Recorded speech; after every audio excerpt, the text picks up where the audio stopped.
A man in a business suit calmly walks down the rear stairs of a Boeing 727, clutching $200,000 in cash. The plane is flying at 10,000 feet through a freezing rainstorm over the Pacific Northwest. He's wearing loafers, a thin suit, and a parachute that can't be steered. Then he jumps into the darkness and vanishes without a trace. This isn't a Hollywood movie. This actually happened. More than 50 years later, nobody knows who he was, whether he survived, or where he went. This is the story of D.B. Cooper, the only unsolved hijacking in American aviation history. Today, we're taking a deep dive into this mystery, from the moment a quiet man bought a plane ticket with cash to the daring mid-air escape that baffled investigators for decades. This is the D.B. Cooper mystery. November 24th, 1971, Thanksgiving Eve. Northwest Orient Airlines is bustling with travelers heading home for the holiday. At the Northwest Orient Airlines counter, a nondescript man approaches. He's wearing a black business suit, a white shirt, a narrow black tie, and dark sunglasses. He appears to be in his mid-40s, about 6 feet tall with dark hair. He pays $18.52 in cash for a one-way ticket to Seattle, Washington. The flight time? 30 minutes.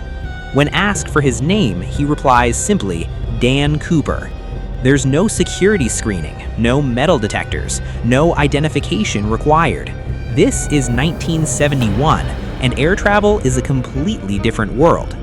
Cooper boards Northwest Orient Flight 305, carrying a black attaché case and a brown paper bag. He takes seat 18E in the very last row of the Boeing 727 aircraft. The plane has 36 passengers and a crew of 6. As the aircraft sits on the tarmac preparing for departure, Cooper orders a drink from flight attendant Florence Schaffner, bourbon and 7-Up. He lights a cigarette and appears completely calm. Then, shortly after takeoff at 2:50 p.m., everything changes. Cooper hands a note to Florence Schaffner. At first, she assumes it's a lonely businessman trying to flirt with her and slips it into her pocket without reading it. But Cooper leans forward and says quietly, "Miss, you'd better look at that note. I have a bomb." Schaffner pulls out the note and reads it. Her blood runs cold. The note says, "I have a bomb in my briefcase. I will use it if necessary. I want you to sit next to me. You are being hijacked." With trembling hands, Schaffner sits down next to Cooper. He opens his attaché case just wide enough for her to see inside. She glimpses a mass of red cylinders and wires. It looks exactly like what a bomb would look like. Cooper's voice is calm, almost polite. He tells Schaffner to write down his demands exactly as he says them. She pulls out her notepad and he dictates, "I want $200,000 in $20 bills. I want 4 parachutes, 2 primary and 2 reserves. When we land in Seattle, I want a fuel truck standing by to refuel the aircraft." Why 4 parachutes? Authorities on the ground would later realize the brilliance of this request. By asking for 4 parachutes, Cooper made them believe he might take a hostage with him when he jumped. This meant they couldn't sabotage the parachutes with faulty equipment because they'd risk killing an innocent person. Schaffner takes the note to the cockpit. Captain William Scott, First Officer Bob Ratichak, and Flight Engineer H.E. Anderson read it in stunned silence. They immediately radio Seattle Air Control. The response is swift. The president of Northwest Orient Airlines is contacted. The FBI is notified. Seattle police scramble into action, but they have a problem. It's going to take time to gather $200,000 in $20 bills and locate 4 parachutes. So Captain Scott makes an announcement over the intercom. "Ladies and gentlemen, we're experiencing a minor mechanical difficulty. We'll be circling Seattle for a short time while we resolve the issue." Most of the passengers have no idea they're being hijacked. For nearly 2 hours, Flight 305 circles above Seattle while the authorities work frantically on the ground. The FBI contacts local banks to gather the ransom money. They recruit a local skydiving instructor named Earl Causey to provide the parachutes. Every $20 bill is photographed and the serial numbers are recorded. Meanwhile, 30,000 feet in the air, Cooper sits calmly in his seat, smoking cigarettes and occasionally sipping his drink. Flight attendants later describe him as polite, even courteous. He never raises his voice. He never appears nervous. When Schaffner asks if she can see his bomb more clearly, he opens the case again. She later described seeing 8 red cylinders in 2 rows of 4, connected by wires to a large battery. The FBI assembles the ransom in a canvas bank bag.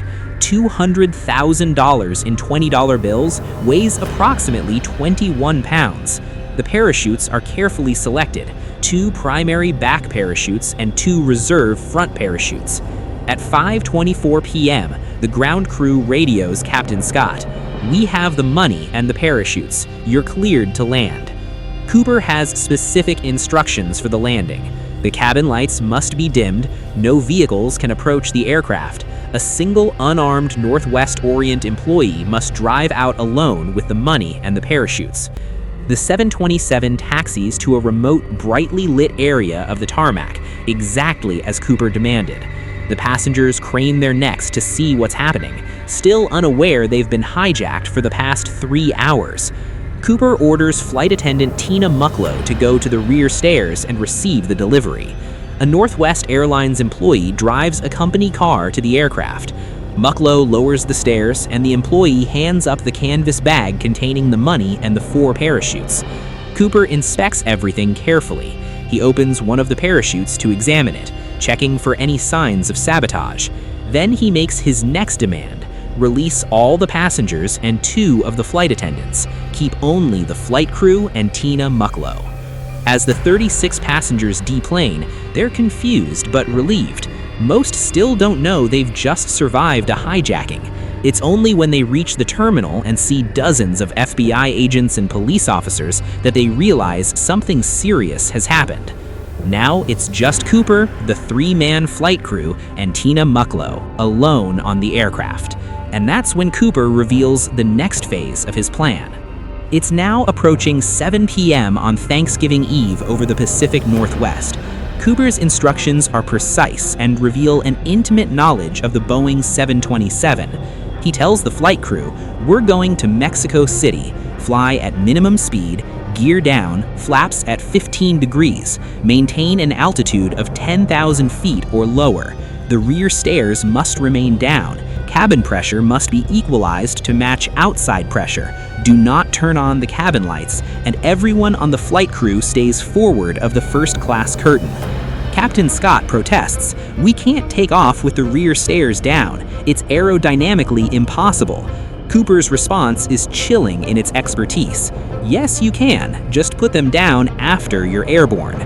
This statement reveals something crucial. Cooper knows the 727's capabilities better than most passengers would know. The Boeing 727 is the only commercial aircraft of its era with built-in rear stairs that can be lowered during flight. This isn't common knowledge. This is something a pilot, a flight engineer, or someone with specialized aircraft knowledge would know.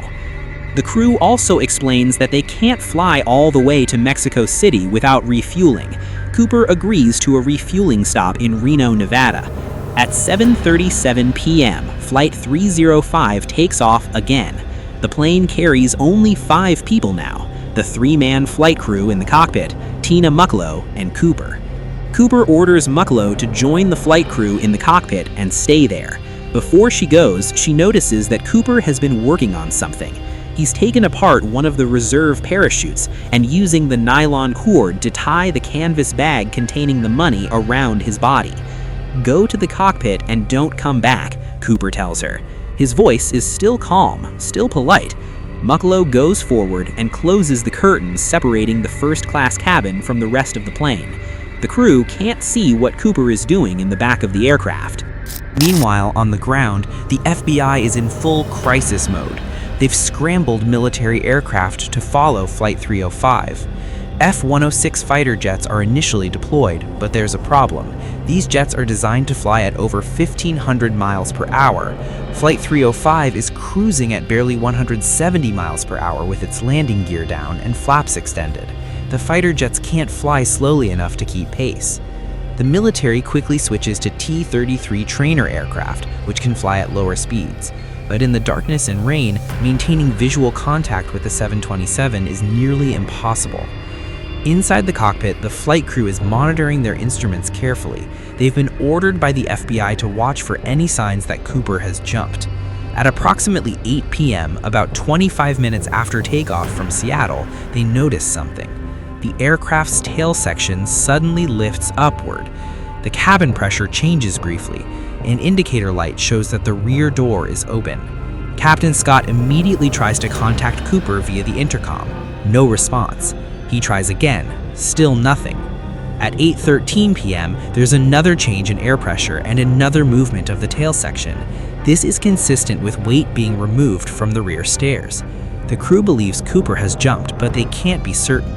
They continue flying toward Reno as instructed, arriving at 10:15 p.m.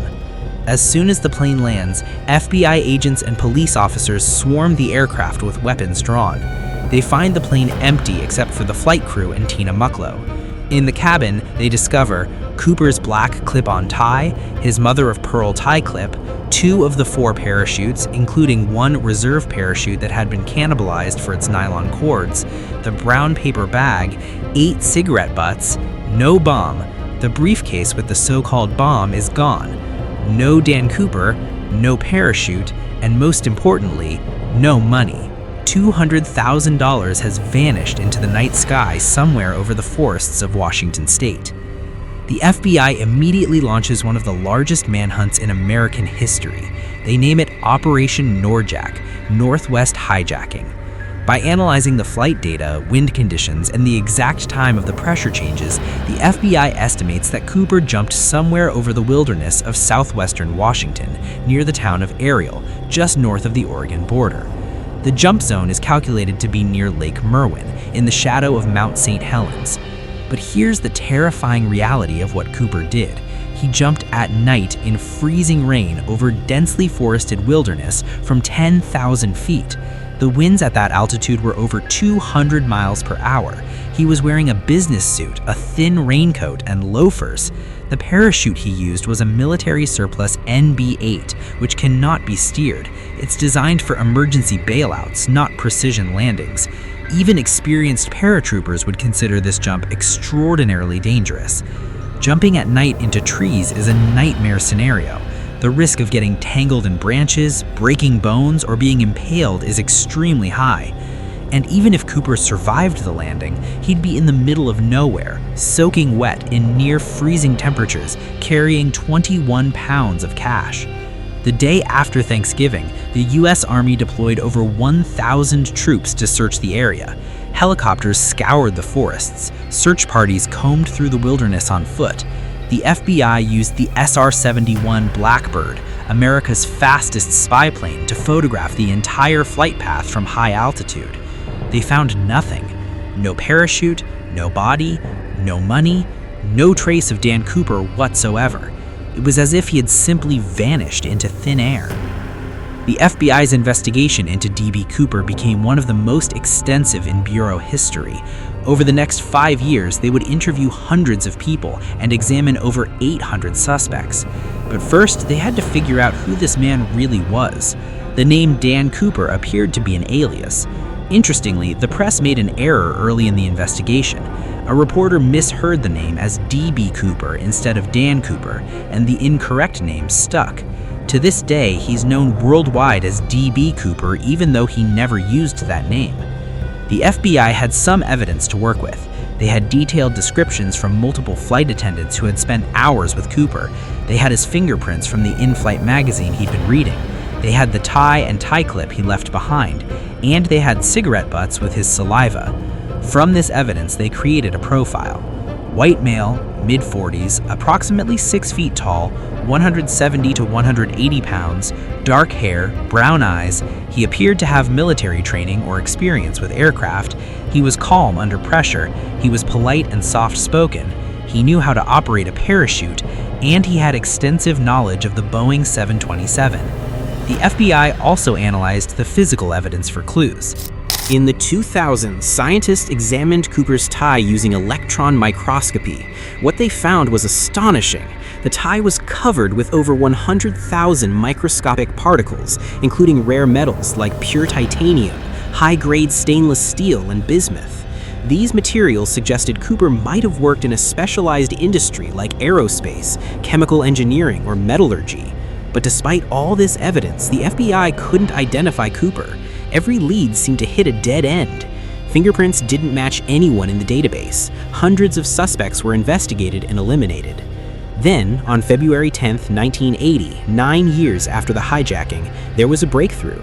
8-year-old Brian Ingram was on a family camping trip along the Columbia River near Vancouver, Washington. He was helping dig a fire pit in the sandy beach at a place called Tina Bar when his fingers touched something unusual.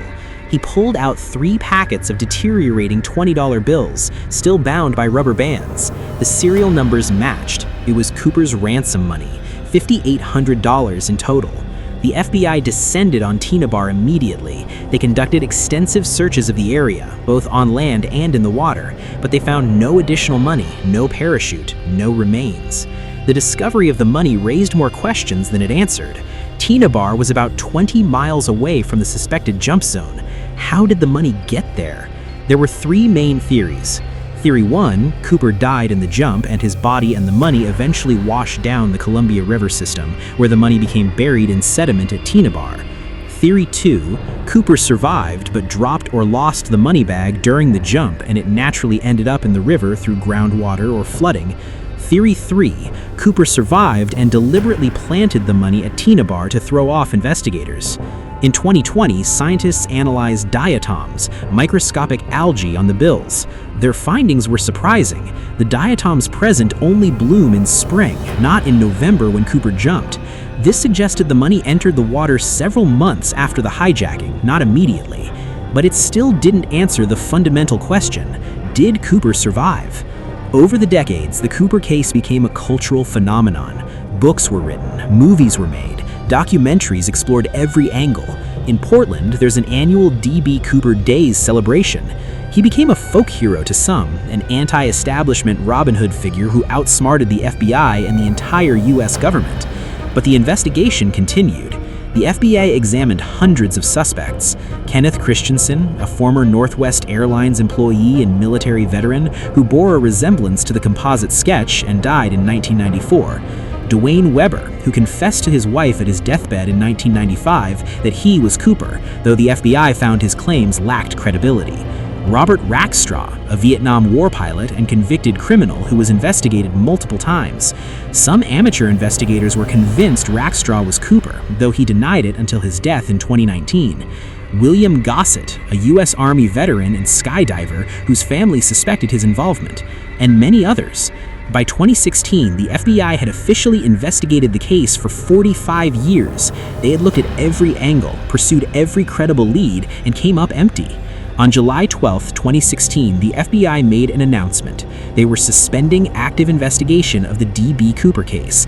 They would, however, keep the case file open and pursue any new credible physical evidence that emerged. The only unsolved hijacking in American aviation history would remain unsolved. Or would it? In 2020, something remarkable happened. 2 siblings, Shantae and Richard McCoy III, decided to break their decades-long silence. Their father was Richard Floyd McCoy Jr., a Vietnam War veteran, experienced paratrooper and helicopter pilot, and they believed with absolute certainty that their father was D.B. Cooper. Here's why their story matters. 5 months after the Cooper hijacking, on April 7, 1972, Richard McCoy Jr. hijacked a United Wolf flight in almost identical manner. He boarded in Denver, threatened the crew with what appeared to be a hand grenade, demanded $500,000 and 4 parachutes, released the passengers in San Francisco, and then parachuted out over Utah. Unlike Cooper, McCoy was caught within 72 hours. An anonymous tip led to him. They raided his home and found $499,970 of the ransom money, skydiving equipment, and evidence linking him to the crime. McCoy was convicted and sentenced to 45 years in prison, but in 1974 he escaped from a maximum security federal penitentiary by hijacking a garbage truck with fellow inmates. 3 months later, the FBI tracked him to Virginia Beach, where he was killed in a shootout. The similarities between the Cooper and McCoy hijackings were impossible to ignore. Both used Boeing's 727 aircraft, both demanded money and parachutes, both released passengers after receiving the ransom, both jumped from the rear stairs. The methodology was nearly identical. The FBI had investigated McCoy as a potential Cooper suspect, but ruled him out for several reasons. McCoy was only 29 years old in 1971, while Cooper was described as being in his mid-40s. McCoy had prominent ears, which didn't match witness descriptions, and, according to his family, McCoy had an alibi. He was home in Utah having Thanksgiving dinner the day after the Cooper hijacking. But Shantae and Richard McCoy III never believed their father was innocent of the Cooper crime. They waited, though. They waited because they believed their mother, Karen McCoy, had been complicit in both hijackings. They didn't want to implicate her. After Karen died in 2020, the siblings finally felt free to come forward. They contacted Dan Grider, a retired pilot, experienced skydiver, and amateur D.B. Cooper investigator who had spent over 20 years researching the case. What they showed him was stunning. In an outbuilding on the family's property in North Carolina, they had discovered a modified military parachute and harness. It was an NB-8 military surplus rig, the exact type provided to Cooper in 1971. But this wasn't just any parachute. It had specific, unique modifications. The ripcord handle had been moved from the left side to the right, certain straps had been cut, D-rings had been added, and the carrying bag had been enlarged. These modifications match the exact specifications of the parachute that had been modified by Earl Cossey, the skydiving instructor who provided Cooper's parachutes. Grider examined the parachute and called it literally 1 in a billion due to its unique configuration. The Cooper children also provided a skydiving logbook that, according to them, placed their father in the exact areas of both hijackings at the relevant times. In September 2023, Grider and Rick McCoy traveled to Richmond, Virginia to meet with FBI agents. They handed over the parachute, the harness, and the logbook. For the first time since officially closing the case in 2016, the FBI took action. They accepted the evidence, they began to investigate, and in late 2023, they conducted a search of the McCoy family property in North Carolina. The Bureau also requested DNA samples from McCoy's children. The goal? Compare the DNA to the genetic material extracted from Cooper's tie and cigarette butts. As of now, the DNA results have not been publicly released. The FBI has not made any official statements about the investigation, but the fact that they reopened the case at all is significant. Some retired FBI agents who worked the case have publicly stated they believe McCoy was Cooper. Nick O'Hara, the agent who shot and killed McCoy in 1974, told investigators, "When I shot Richard McCoy, I shot D.B. Cooper at the same time." But not everyone agrees. Some investigators point out that McCoy had a solid alibi for the day after the Cooper hijacking. Others argue that the physical descriptions don't match closely enough, and some believe Cooper simply couldn't have survived the jump, and that his body remains somewhere in the Washington wilderness, never to be found. D.B. Cooper case reminds us that some mysteries can still endure. Perhaps we'll never know for certain who he was. Perhaps that's exactly how it should be. If you enjoyed this deep dive into one of aviation's greatest mysteries, please hit that like button and subscribe to our channel for more incredible true stories from American history. In the comments below, tell us what you think. Did D.B. Cooper survive? Was it Richard McCoy? Or is the truth something we haven't even considered yet? Thanks for watching, and remember, the truth is out there, waiting to be discovered.